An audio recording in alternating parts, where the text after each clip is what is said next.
अस्सलाम वालेकुम। कैसे बच्चों आप लोग ठीक हो, मज़े में हो? आप लोग अभी पहुँचे हो सेकेंड ईयर क्लास में। सेकेंड ईयर क्लास में हम बॉटनी को स्टडी कर लेते हैं। तो सेकेंड ईयर की बॉटनी में दो पोर्शंस हैं, जेनेटिक्स और इकोलॉजिकल पोर्शंस। 3 चैप्टर आप लोगों के जेनेटिक्स पोर्शन के हैं और 3 चैप्टर आपके इकोलॉजिकल पोर्शन के हैं। और बाकी कुछ ऐसे टॉपिक हैं जो ज़ूलॉजी के चैप्टर के साथ हैं, वो फिजियोलॉजी पोर्शन में आ जाते हैं। चलो आज सबसे पहले हम स्टार्ट कर लेते हैं जेनेटिक्स पोर्शन को। हम बात करें जेनेटिक्स की। जेनेटिक्स किसे कहते हैं? जेनेटिक्स स्टडी ऑफ इनहेरिटेंस को कहते हैं, स्टडी ऑफ जीन्स को कहते हैं। इनहेरिटेंस किसे कहते हैं? मीन जब भी कोई न्यू जनरेशन आ जाती है, जब भी कोई बच्चा पैदा हो जाता है तो हमेशा उसके कैरेक्टर कैसे होते हैं? अपने वालिदैन जैसे होते हैं। तो उस चीज़ को हम स्टडी करें कि ये कैरेक्टर पेरेंट टू चिल्ड्रन में कैसे मुंतकिल होते हैं, इस चीज़ को हम स्टडी करें तो ये स्टडी क्या कहलाएगा? जेनेटिक्स कहलाएगा। तो हम सबसे पहले चैप्टर को स्टार्ट करने वाले हैं। चैप्टर कौन सा है? क्रोमोसोम्स एंड डीएनए चैप्टर का नाम है। हम सबसे पहले आते हैं क्रोमोसोम्स की तरफ। क्रोमोसोम्स किसे कहते हैं?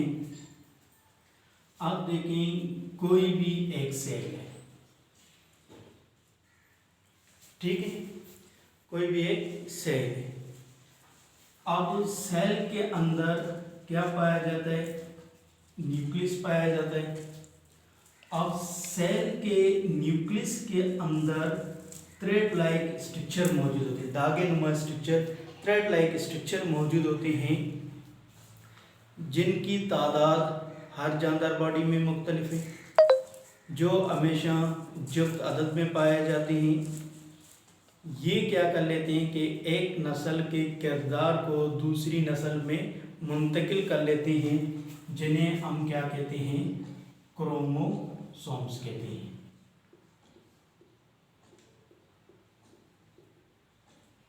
जो क्या कहलाएंगे? क्रोमोसोम्स। यानी क्रोमोसोम्स क्या चीज़ें? क्रोमोसोम्स थ्रेड लाइक स्ट्रक्चर्स हैं, सेल के न्यूक्लियस के अंदर पाए जाते हैं। ये क्या कर लेते हैं कि एक जानदार से कैरेक्टर को उठा के दूसरे जानदार बॉडी में मुंतकिल कर लेते हैं, यानी पेरेंट से कैरेक्टर को उठा के उसके ऑफस्प्रिंग तक मुंतकिल कर लेते हैं।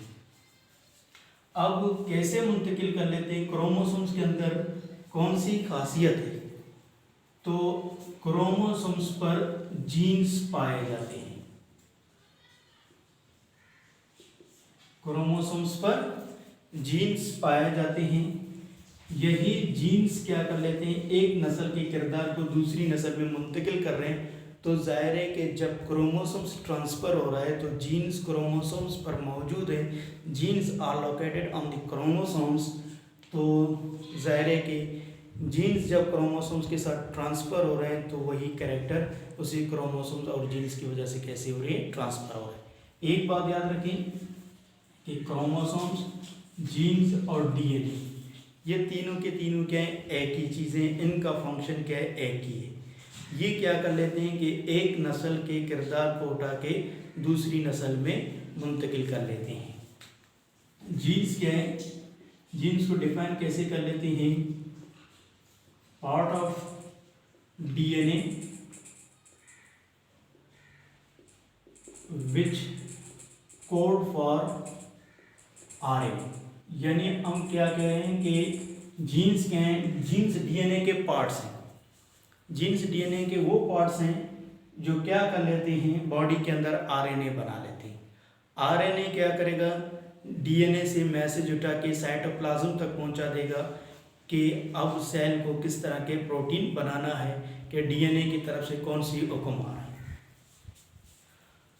अब देखें, हम कह रहे हैं कि क्रोमोसोम्स की तादाद हर जानदार बॉडी में कैसी है? मुख्तलिफ है। यानी इंसान में इनकी तादाद कितनी है? 46 है।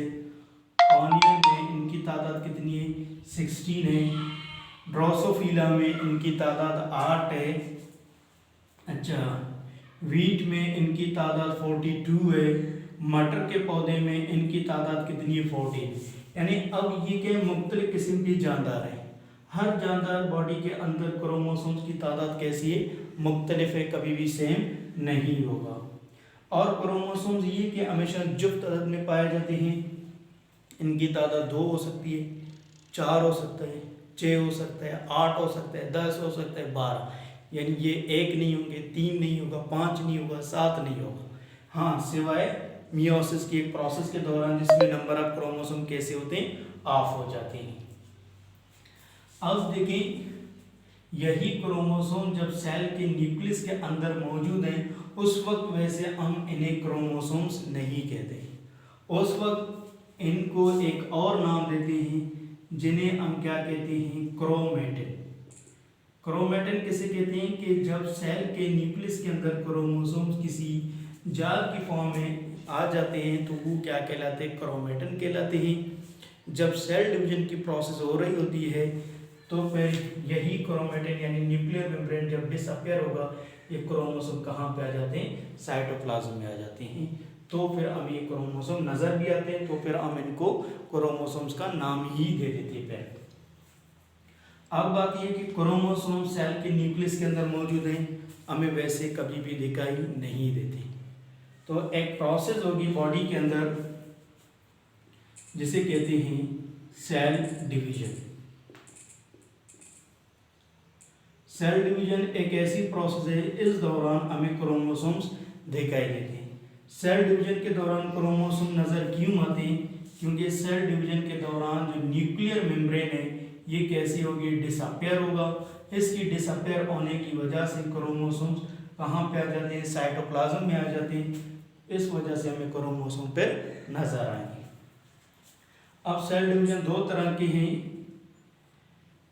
एक कहलाएगा मियोसिस और दूसरे को कहते हैं माइटोसिस। अब मियोसिस सेल की ऐसी तकसीम है जिसमें नंबर ऑफ क्रोमोसोम्स ऑफ हो जाते हैं, और माइटोसिस सेल की एक ऐसी तकसीम है जिसमें नंबर ऑफ क्रोमोसोम्स ऑफ नहीं होते हैं। अब क्या है कि मियोसिस की अमल एनिमल बॉडी के अंदर भी होगा, मियोसिस की अमल प्लांट बॉडी के अंदर भी होगी। जब एनिमल बॉडी में मियोसिस की अमल हो तो एनिमल्स बॉडी में क्या बनेंगे, गैमेट्स बनेंगे। प्लांट्स बॉडी में मियोसिस की अमल होगी तो प्लांट्स क्या प्रोड्यूस कर लेते हैं, स्पोर्स प्रोड्यूस कर लेते हैं। अब देखें, जो मियोसिस की वजह से जो सेल्स बनते हैं, गैमेट्स भी सेल्स हैं, स्पोर्स भी क्या सेल्स हैं, ये दोनों के दोनों क्या कहलाते हैं, रिप्रोडक्टिव सेल्स कहलाते हैं। और मियोसिस की वजह से जो सेल बनते हैं वो सेल हमेशा क्या कहलाएंगे, वो एप्लॉइड सेल कहलाएंगे। एप्लॉइड सेल इसलिए कहते हैं क्योंकि इसमें नंबर ऑफ क्रोमोसोम कैसे होते हैं, ऑफ हो जाते हैं। अब स्पोर्स भी क्या है, एप्लॉइड सेल है, गैमेट्स भी क्या है, एप्लॉइड सेल है, जो किस चीज़ की वजह से बन रहे हैं, मियोसिस की वजह से बनते हैं। अब हम एक मिसाल ले लेते हैं कि मेल में, इंसान में, मेल में भी 40 क्रोमोसोम्स हैं, फीमेल में भी कितने क्रोमोसोम्स हैं, 40 क्रोमोसोम्स हैं। मेल और फीमेल दोनों के बॉडी में जब मियोसिस की अमल होगी तो मियोसिस के दौरान नंबर ऑफ क्रोमोसोम कैसे हो जाते हैं, ऑफ हो जाते हैं। 23 फीमेल की तरफ से, 23 मेल की तरफ से। अब ये क्या कहलाते हैं, यहाँ पे जो गैमेट्स बन रहे हैं ये स्पर्म, और यहाँ पे फीमेल में बन रहे हैं वो क्या, एग है। यानी मेल हमेशा मियोसिस की वजह से स्पर्म प्रोड्यूस कर लेता है, फीमेल क्या प्रोड्यूस कर लेता है, एग। एग और स्पर्म मिलकर क्या कहलाते हैं, गैमेट्स कहलाते हैं। ये क्या, रिप्रोडक्टिव सेल्स है। यानी स्पर्म में भी नंबर ऑफ क्रोमोसोम 23 है और एग में भी क्या नंबर ऑफ क्रोमोसोम्स 23 है। अब क्या होगा, फर्टिलाइजेशन की अमल होगी, एग और स्पर्म आपस में फ्यूज होंगे। अब स्पर्म के क्रोमोसोम्स और एग के क्रोमोसोम फिर यहाँ पे मिल जाते हैं, ये कितने हो जाते हैं, 40 हो जाते हैं। में न्यू जनरेशन जब आ जाती है उसमें नंबर ऑफ क्रोमोसोम कैसे होंगे, 40 ही होंगे।